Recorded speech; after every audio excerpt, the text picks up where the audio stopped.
So, welcome to the chaos that is Malta. Mental roads, out of control building. There's lots of things that I love and there's lots of things that I hate. What I hate most is all these cranes. The sun is shining right now, but this morning it was pouring and I got absolutely soaked walking up to Tinya Point, which is this point just up here. And yeah, one of the worst things about the rain in Malta is not the rain itself, because I don't mind that, but it's the inconsideration of the drivers. They just kind of have no concept that there might be people walking along the pavement and just drive through the most monsoon style puddles you can imagine, soaking everybody that happens to be walking along the pavement. It's a blinking nightmare. Anyway, it's now lovely. I'm just kind of on the bridge from the main drag up to Slima out to Manuel Island, and I was going to walk out there, but there's a huge black cloud over my head, so I'm not going to risk it again today. Yeah, so Malta's a bit of a mix of paradoxes, really. I mean, you know, it's a beautiful island, Gozo too, in many ways, like I showed you in the last video, which if you haven't seen, do go and have a look, because I take you on a ride on the bike down to the west coast to visit a portal down there, and the temples Hajja'im and Amnidra are down that end of the island as well, and it's just a million miles away from the chaotic, oh, you can probably hear in the background, traffic behind me. But there are many things I love about Malta, primarily the blue sky, which on a March day isn't bad. As I said, we had rainstorms this morning and I got soaked, but you know, there's always blue sky behind those clouds. So this is arguably the best view of Valletta from Slima, past the boats, out to Valletta over there. I can zoom in. Shame about the cranes, but yeah, it's lovely. Lovely, beautiful city, steeped in history. You know, going back as far as you can possibly go back, these islands have been invaded by every pirate who owns a ship, every Ottoman, Turkish ruler that came through and tried to turn all the people into slaves and take them back to Turkey, to invasions by the North Africans, by the Arabs. Just everybody who passes these islands has come and put down their imprint, if you like, not only in the people but in the landscape too. The British were the last to occupy Malta, and I think it's Independence Day next week actually, when Malta finally took back their islands for themselves. So yeah, ever since, you know, the Second World War, it was used as a base for American and British troops that were trying to overtake Sicily and get it back from the Germans. So yeah, there's just a massive of history on these islands, and that's what I love about them. They're absolutely fascinating. And the temples are the oldest temples, because some of them, the oldest temples in the world actually. Gigantia is incredibly old, and the ones I went to see the other day, Hajja'im and Amnidra, certainly Neolithic, but there's a lot to be said that they are a great deal older than that, you know, maybe as old as 10 or 11,000 years. So ancient. And as I said in my last video, the temples are set on the cliffs overlooking the sea in the island of Filfa, which is a bird sanctuary now.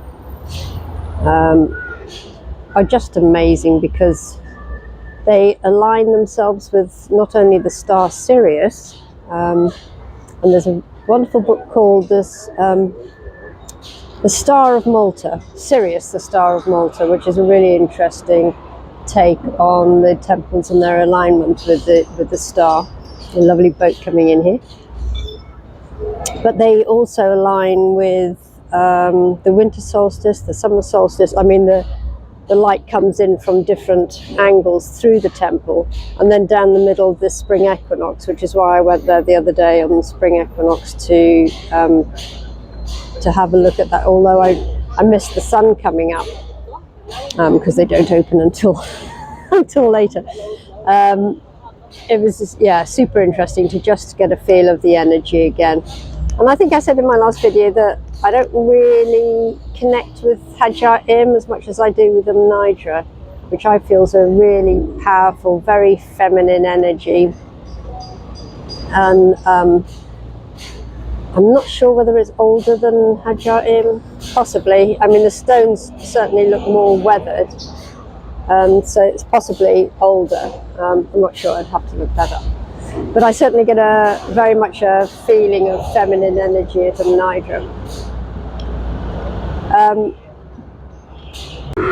So that's Valletta again. As we go around, we've got Manuel Island coming into the foreground. And all the way down to the bottom where I've just walked along, all the way along the seafront there, or waterfront, all the way up here. So we've lost the sun again. What's new? It's March. What do I expect, really? I mean, I lived here for over 10 years, so I kind of know what March weather is like. Comes and goes. So yeah, just talking about the temples and how amazing and ancient they are.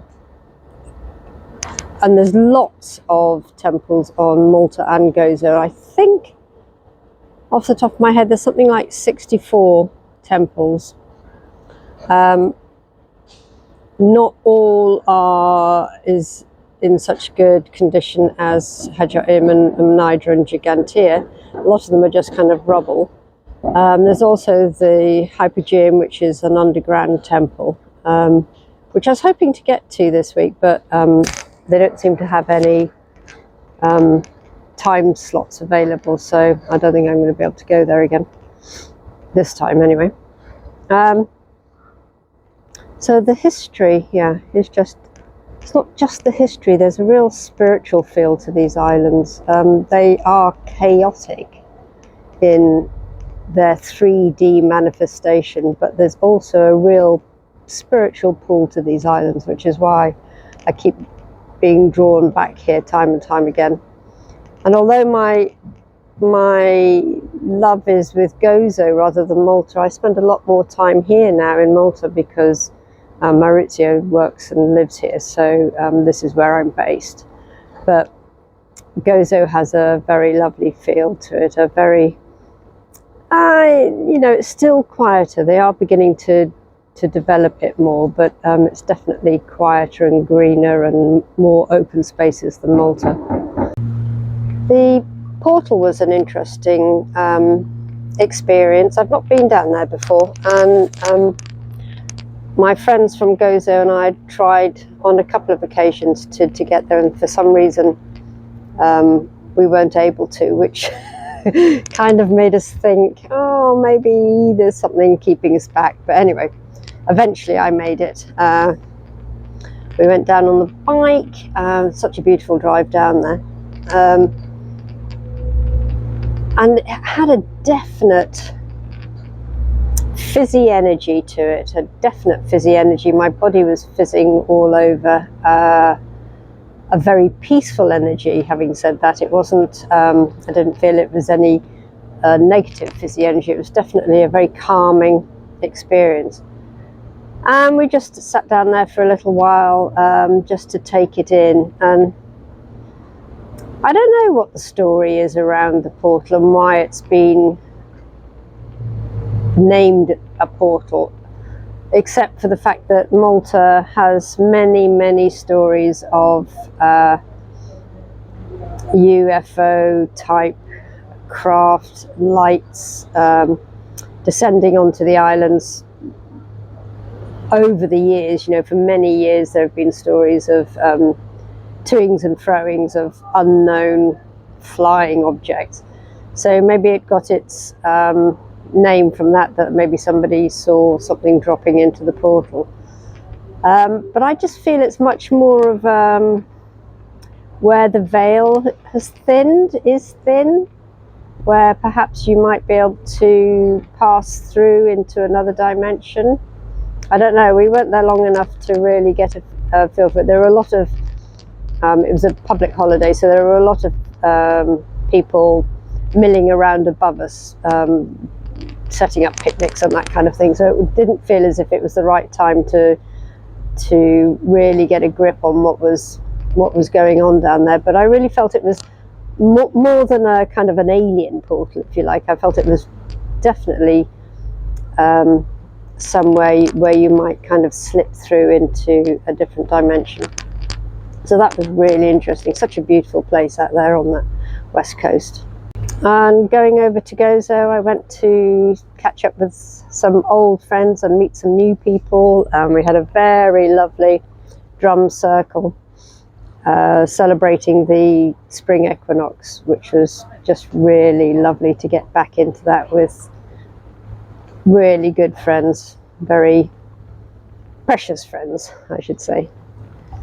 So that was really lovely, and I'm going back again tomorrow to spend a couple of days over there as well. So I'll catch up with a few of them again and see what that brings. The rocks that I'm sitting on actually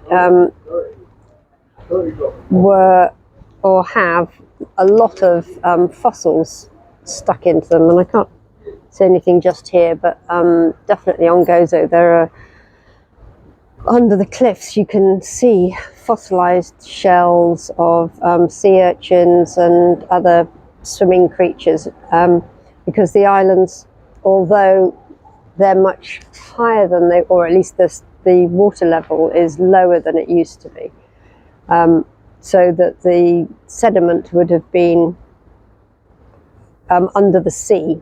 The rocks would have been under the sea, and so there's a lot of fossils to show that, which is really interesting.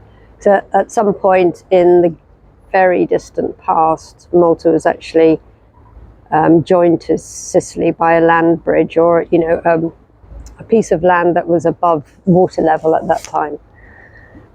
So that's super interesting. So while I'm over on Gozo, for the next couple of days, I'll probably do some videos over there, so do join me again. Thanks for watching, and I'll see you all again soon. Ciao for now.